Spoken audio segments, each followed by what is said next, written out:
1867 ஆண்டு வள்ளல் பெருமகனாரால் தொடங்கப்பட்ட 158 ஆண்டுகள் நிறைவடைந்து இன்னைக்கு 159வது ஆண்டினுடைய தொடக்க நாளை விட்டு உலக அதிசயமாக திகழ்கிற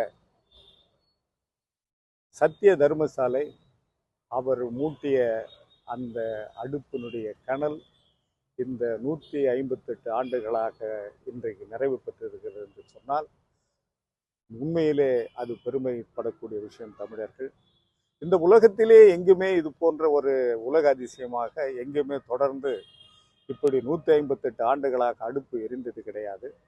அப்படிப்பட்ட உலக அதிசயம் கொண்ட அந்த வள்ளற் பெருமகனார் உருவாக்கிய பெருவழியை, சத்தியஞான சபையை உள்ளடக்கிய அந்த பெருவழியை, சத்திய தர்மசாலை உள்ளடக்கிய அந்த பெருவழியை புனித பூமியாக அறிவிக்க நாங்கள் தமிழக அரசுக்கு வேண்டுகோள் விடுக்கிறோம்.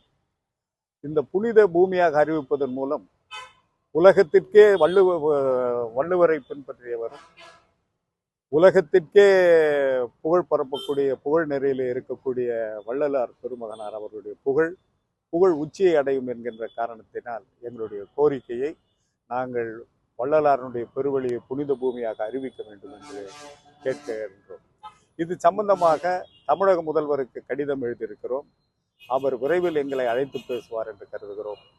இதற்கு முன்னெடுப்பாக பெங்களூரிலிருந்து திருவள்ளுவர் சங்கமும் தாய்மொழி கூட்டமைப்பும் அதே போல வடலூர் வாழ்கின்ற வள்ளலார் பெருமகனாரின் சங்க அமைப்புகளும் பல்வேறு சங்க அமைப்புகளும் வள்ளலார் சங்க அமைப்புகளும் அவரை பின்பற்றுபவர்களும் நாங்கள் அனைவருமாக தொடர்ந்து வள்ளல் பெருமகனாரின் பூமியை பெருவழியை புனித பூமியாக அறிவிக்க வேண்டும் என்று கேட்டுக்கொள்கிறோம்.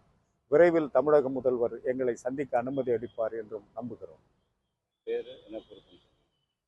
நான் திருவள்ளுவருடைய சங்க தலைவர் SD குமார், தாய்மொழி கூட்டமைப்பினுடைய ஒருங்கிணைப்பாளர்.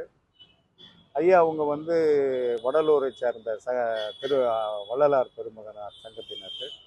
இவர்களெல்லாம் இன்னைக்கு இதை நாங்கள் கலந்து பேசி முடிவு